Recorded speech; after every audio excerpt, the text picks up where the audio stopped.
മാമ്പഴമൊക്കെ ഒത്തിരി ഉള്ളൊരു സമയമാണ്. ഇപ്പം കുറേ മാമ്പഴം എടുത്ത് നമുക്ക് സൂക്ഷിച്ചു വെക്കാം. അങ്ങേട്ട് വെക്കാൻ ഒക്കത്തില്ല. ഈ മാങ്ങ ചെത്തി അരിഞ്ഞ് ഒന്നി വേവിച്ചിട്ട് അടിക്കാം, അല്ലെങ്കിൽ അടിച്ചിട്ട് നമുക്ക് വേവിക്കുകയും ചെയ്യാം. നല്ലപോലെ തിളപ്പിച്ച് അതിൻ്റെ വെള്ളം ചെറുതായിട്ട് അത് പറ്റി അതൊരു ഇച്ചിരി കട്ടിയായി വരുന്ന സമയത്ത് നമുക്കത് എടുത്ത് ആറിട്ട് സൂക്ഷിച്ചു വെക്കാം. ഒരു വർഷമൊക്കെ ഇരിക്കും.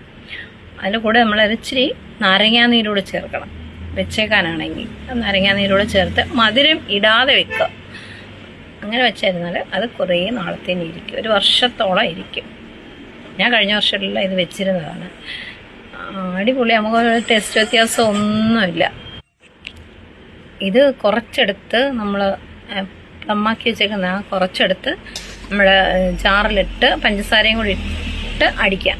അതല്ലെങ്കിൽ നമുക്ക് പാലൊഴിച്ചെടുക്കുകയാണെങ്കിൽ നല്ല മിൽക്ക് ഷേക്കായിട്ട് ഉപയോഗിക്കാം, മാംഗോ ഷേക്കായിട്ട് ഉപയോഗിക്കാം. അതല്ലെങ്കിൽ നമുക്ക് ജ്യൂസായിട്ട് ഉപയോഗിക്കാം. ഇച്ചിരി വെള്ളം ചേർത്താൽ മതി. ജ്യൂസായിട്ട് ആവശ്യത്തിന് മധുരം കൂടി ഇടണം. നമ്മൾ മധുരം കുറച്ചാണ് സൂക്ഷിച്ച് വെക്കാനുള്ളതിനിടുന്നത്. അല്ലെങ്കിൽ ഇച്ചിരി മധുരം ഇട്ട് വെച്ചാൽ പറഞ്ഞ് കുഴപ്പമൊന്നുമില്ല. നമ്മൾ ആവശ്യത്തിന് മധുരം വേണമെങ്കിൽ ചേർത്ത്. അത് നല്ല കട്ടിയായിരിക്കും. അതുകൊണ്ടാണ് പറഞ്ഞത് നമുക്ക് പാൽ വേണേലോ വെള്ളം വേണേലോ ചേർക്കാം, ഇഷ്ടം പോലെ ചേർക്കാം. ഇതിങ്ങനെ സൂക്ഷിച്ച് വെച്ചാൽ ഒത്തിരി നാളിരിക്കും. വെറുതെ മാങ്ങ കളയുകയും വേണ്ട, നമുക്കിത് ഉപയോഗിക്കുകയും ചെയ്യാം. നമുക്ക് പുറത്തുനിന്ന് അധികം വാങ്ങിക്കേണ്ടി വരത്തില്ല. ഞാൻ കഴിഞ്ഞ പ്രാവശ്യം ഒത്തിരി ഉണ്ടാക്കി വെച്ചിരുന്നു.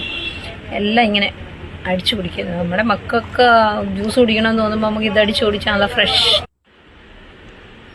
നല്ല തിക്കായിട്ടുള്ളതാണ് വരുന്നത്. ഞാൻ ജ്യൂസറിലാണ് അടിച്ചത്, അത് കാരണം അതിങ്ങോട്ട് വരുന്നില്ലായിരുന്നു. പിന്നെ ഞാൻ കുറച്ച് വെള്ളം കൂടെ ചേർത്തടിച്ച് വീണ്ടും അത് തിളപ്പിച്ച് പറ്റിച്ചിട്ടാണ് ഇതാക്കി പ്ലമാക്കി വെച്ചത്. അങ്ങനെ വെക്കുന്നത് നല്ല. അതിൻ്റെ ഒത്ത് ഇച്ചിരി നാരങ്ങാനീരൂടെ ചേർക്കണം എന്നേ ഉള്ളൂ.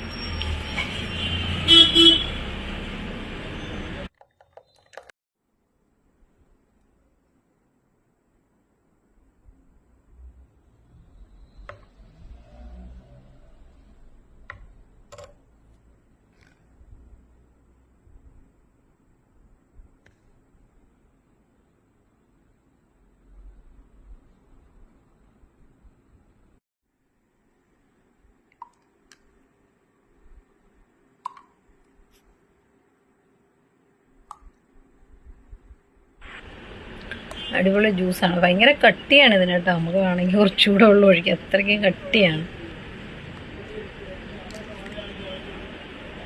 ഒഴിക്കാനൊക്കത്തില്ല വെള്ളം പോലെ, അതുകൊണ്ട് ഞാൻ കോരി ഒഴിച്ചത്. അടിപൊളി ജ്യൂസ്. അതിൻ്റെ കളറ് കണ്ടോ, എന്താ കളറ്. നമുക്ക് ഈ മാങ്ങ നമുക്ക് ഇങ്ങനെ ഒത്തിരി തിന്നാനും ഒക്കത്തില്ല. ഇത് കാരണം ഇതിങ്ങനെ അരിഞ്ഞിട്ട് ഇത്തിരി ഉപ്പും ഇത്തിരി മുളകും കൂടി ഇട്ട് തിന്നാൻ അടിപൊളിയാണ്. നിങ്ങൾ കഴിച്ചിട്ടുണ്ടോ ഇങ്ങനെ ഒന്ന് കഴിച്ചു നോക്ക്. അടിപൊളി ടേസ്റ്റാണ്.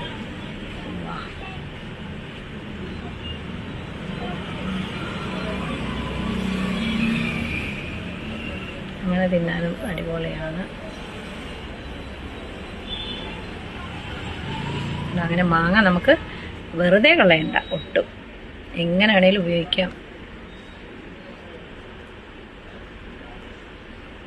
മാമ്പഴക്കാലമാണ്, അടിപൊളി സാധനമാണ്.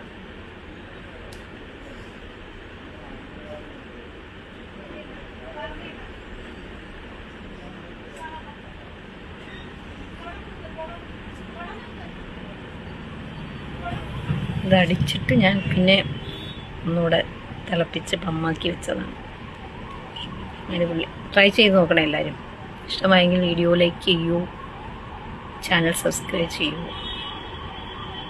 അത് പറ്റി നമ്മളിങ്ങനെ കണ്ടെയ്നറിലാക്കി സൂക്ഷിച്ച് വെച്ചാൽ മതി. അടിപൊളിയാണ്.